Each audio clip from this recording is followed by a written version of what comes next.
பள்ளிகளில் 10,000 போலி ஆசிரியர்கள் இருப்பதாக வெளியான தகவலுக்கு தற்போது பள்ளிக்கல்வித்துறை மறுப்பு தெரிவித்திருக்கிறது.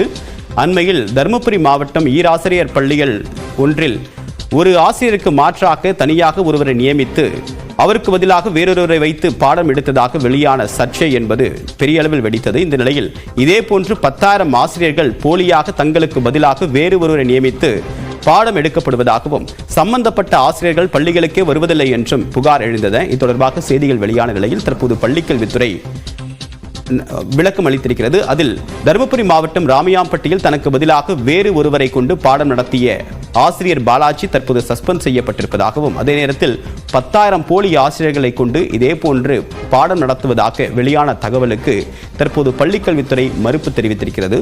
சமூக ஊடகங்களில் வெளியான செய்தி முற்றிலும் உண்மைக்கு புறம்பானது என்றும் பள்ளிக்கல்வித்துறை தரப்பில் விளக்கம் அளிக்கப்பட்டிருக்கிறது.